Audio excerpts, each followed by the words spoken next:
Hi friends, I wanted to give you a little bit of an update. Hopefully you can hear me okay. I am sitting in my car because I have evacuated and there's a lot of people in the house. The TV's on and it's really not all that quiet. So I just wanted to give you an update. We are in the Hurricane Milton is heading right for us. And my husband and I have evacuated to the middle of the state, which it actually turns out that it will come. It's such a big hurricane, category 4 at the moment, but this is Wednesday morning. By the time I get this up, it may change, but it's heading across the state. We're actually going to be getting about 110 mile an hour winds here. But there's a reason I'm filming this video, because people are terrified. This is catastrophic. Now, we just had Hurricane Helene come, 10 days or so ago, caused catastrophe on the Gulf Coast by the water. There are mountains of debris, refrigerators, commercial freezers, all the restaurants. Those 10, 12 foot high mountains of debris are still there.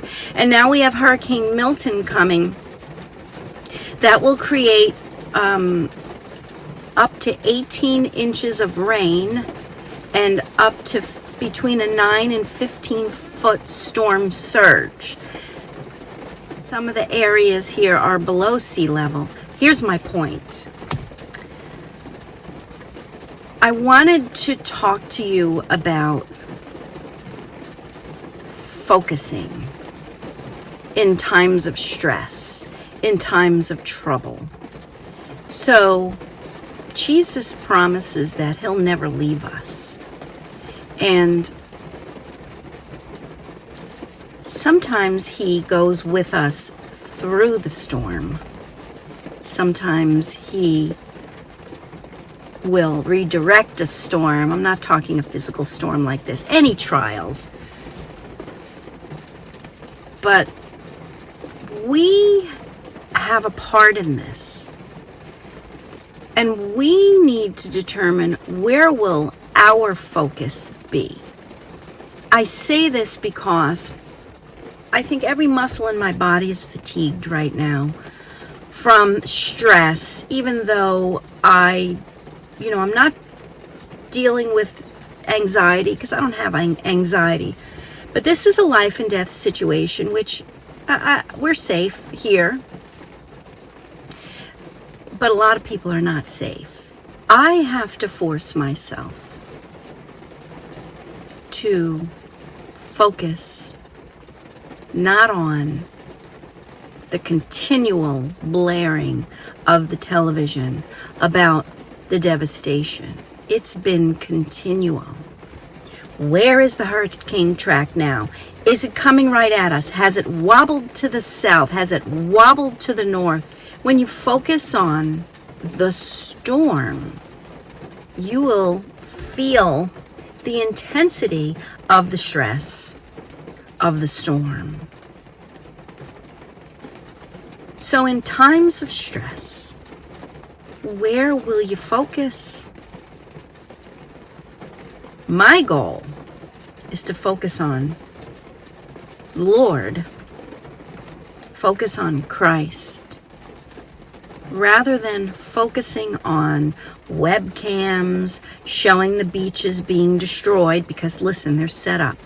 People have set their webcams up so that others could focus on the Gulf of Mexico charging in at 15 feet above the normal tides. What is that going to do to our frame of mind? In times of stress, I choose not to focus on the what ifs. My husband and I have a lot to lose here. We could lose everything. And I choose not to focus on the, well, what if the roof gets blown off? Well, what if our house floods? I can't do that, because what if it doesn't? And I've spent all of that energy on the what ifs. We're safe. We're in a safe place. And I'm going to focus on the Lord. When it gets tough, I'm going to pick up my Bible. I'm going to read the book of Romans. Romans is a tough book to read. It'll help me to focus on the truth. I'm going to pray, because prayer works for me. It doesn't mean that God's going to redirect the storm because I've prayed. We're all in danger here. And I feel like I'm rambling right now. But we have a part in times of stress. I choose to focus on the Lord, because God has not given us a spirit of fear and confusion, but a spirit of power and sound mind. Focus on Him. Focus on His promises in the Word. It will redirect us from the chaos coming from the television to the truth of God. And that spirit of peace and sound mind will come to the forefront. I wanted to thank you for your prayers. Please keep all of us in prayer. If you're in the path of this hurricane, focus on Jesus. Turn off the television. Do yourself a favor. We're going to be all right.